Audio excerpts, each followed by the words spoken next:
அவர் வெளிப்படையாக சொல்லிட்டாருன்னு கேட்டால், நான் எங்கேருந்து நன்கொடையெல்லாம் நான் வாங்கிலாம் நான் செலவு பண்ணேன், நான் சம்பாதிக்கிற பணத்துலேருந்து தான் நான் செலவு பண்ணுறேன், நான் அந்த உதவிகள்லாம் நான் பண்ணுறேன்னு சொல்கிறார். எனக்கு தெரிஞ்சு மிதமிஞ்சிய உதவி அவர் இது வரைக்கும் பண்ணியிருக்கிறாரு. இப்போ நான் சொல்கிறேன், இந்த படத்துக்கே ஒரு சம்பளம் இருந்துச்சு, வெற்றிகரமாக வருது படம்.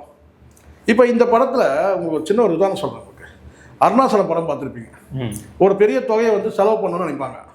அவர் செலவு பண்ணுறதுக்கான சில வேலைகள் செய்வார் ரஜினி. ஆனால் அது வந்து பார்த்தீங்கன்னா மறுபடியும் பணம் குவிஞ்சிடும். அவர் என்ன செய்கிறாரோ நஷ்டமானு சொல்லிட்டு ஒரு தொழில் இருக்குவார், அதில் வந்து லாபம் வந்துடும். இருக்கிற பணத்தில் மறுபடியும் பெரிய பணம் வந்துடும். அந்த மாதிரி என்ன உதவி செய்யும்போது இது இயற்கையான உண்மை. நீங்கள் 10 ரூபா ஒருத்தர் உதவி செஞ்சீங்கன்னா உங்களுக்கு எங்கேயோ இருந்து ஒரு 100 ரூபா வரும். அது வந்து நீங்கள் உங்களுடைய உழைப்பின் மூலமாக கூட வரலாம். இப்போ பார்த்தீங்கன்னா அவர் எக்கச்சக்கமாக ஒன்று நன்மைகள் செஞ்சுருக்காரு. இப்போ யாரோ ஒரு ப்ரொடியூசர் கிடச்சிட்டாரு, அந்த ப்ரொடியூசரை வச்சு ஒரு படத்தை வச்சு எடுக்கிறாரு. இந்த படம் சக்ஸஸ். எது இப்போ லாபம் தானே. ஆமாம் ஆமாம். இன்னைக்கு வெற்றிகரமாக ஓடக்கூடிய படமாக இருக்குது. பேட் கேர்ள் போயிடுச்சு, மதராசி வந்து சுமார் இந்த 2 நாள் லீவ் நாளில் ஓடும். ஆனால் லீவ் நாட்களை கலந்து ஓடக்கூடிய இடத்துல இந்த படம் இருக்குது. ஓகே. இதில் இன்னொன்று நான் சொல்கிறேன், ஒரு படம் வந்து கருத்தியல் ரீதியாக வெற்றி, கமர்ஷியல் வெற்றின்னு இருக்குது. இந்த படம் கருத்தியல் ரீதியாக வெற்றி.